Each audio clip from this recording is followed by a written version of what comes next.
Welcome to the Weeb Lounge. This is our review of 5-star assassin class, Kama, the girl that grows up in front of our eyes, which is kind of weird.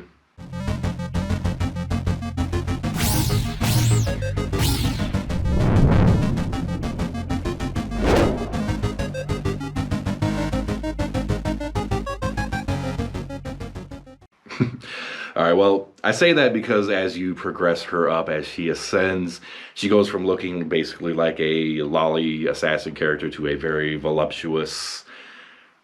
You'll see. Pay attention to the pictures over here. I'm sure we'll show some. First skill. First skill is overcharge an ally's NP for one stage.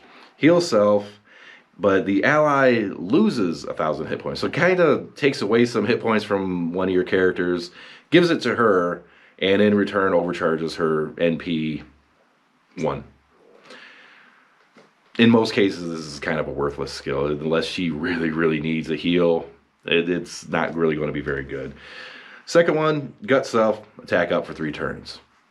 Survivability, little attack up, no problem there. Third one, yeah, I got a wall of text here. Charges up NP gauge up to 50% if you got the skill max. Crit damage by up to 20%. Charm debuff resistance down on the enemy, so it's easier to charm them. And here's the one where she kind of shines.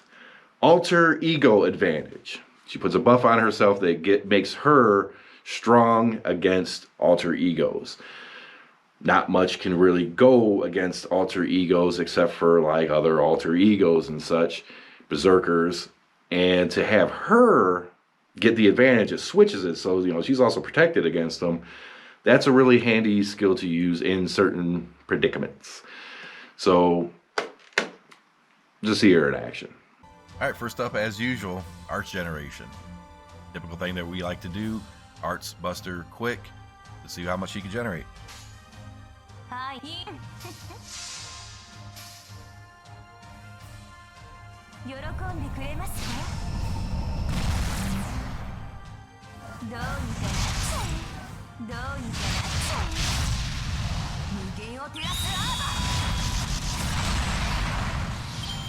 $43. No crit, standard stuff. $43. I would have to say that's a little high, a little above average. So definitely nothing to scoff about there. Let's see what kind of damage she could do. Hers is only a single target, so I can go ahead and do this right away. We'll do self buffs only. Along with Razor attack up, we'll throw that in there.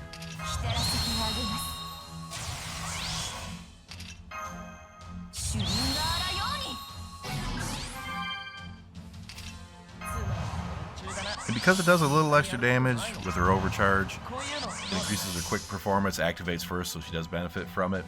200%, she'll get 25% instead of 20. And throw it in an arch chain too, quick chain, why not?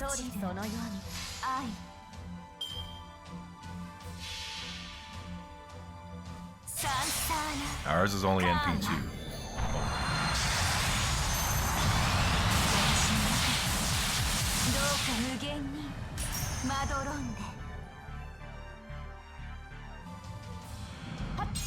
$186. Single target, I always like to see a little bit more than that, but you know, there's definitely nothing to complain about. I'd say she's probably about average, maybe a little above. Overall, I tended to call her like my other Jack the Ripper assassin character when I need to go to someone that's not Jack. She's a good find, but she's not Jack. Now her noble phantasm, as you saw, her overcharge gave it, you know, some quick up, single target, and an 80% chance to charm if they survive, of course. Even with the charm resist down and the 80%, is still not a guarantee. Chance-based stuff I really don't like, but unfortunately charm is kind of like that, and even most stuns are kind of like that. So don't rely on that, rely on the damage. If you absolutely need a charm, make sure you combine the skills. The chance is high, but still not 100%. Now, is this one of those characters that you really, really want to go for? Well, we kind of consider her like our replacement Jack the Ripper. If you have Jack the Ripper, don't bother with Kama. You just don't have to. We call her the replacement because sometimes when we need Jack or we put somebody with Jack, it's usually Kama. So she does have her merits and she can fight off alter egos as well. Overall, though, is it worth spending your quartz? Conditional, right? Like all my other videos. The condition is if you already have Jack the Ripper and you're trying to save up quartz or whatever, hard pass. Don't need her. Single target, charm isn't really going to do what you needed to do most of the time, probably anyway. So having her as a reliable character, it's hit or miss. It really is hit or miss with her. She does decent damage, but otherwise her skills just doesn't warrant you spending quartz, especially if you already have Jack. If you don't have Jack, she's a good alternative. Not going to generate as much quartz. Nobody generates as much quartz as Jack. Nobody. So, hard pass if you already got Jack. Otherwise, get one of her. Be alright. Overall, you can pass on her anyways. So, that's that. Unless you really, really, really like big busty goddesses. There's plenty to choose from in this game. Anyway, like, subscribe, hit that notification button. Streaming over on twitch.tv/TheWeeb Lounge every Monday, Tuesday, Thursday, Friday. We'll see you in the next video.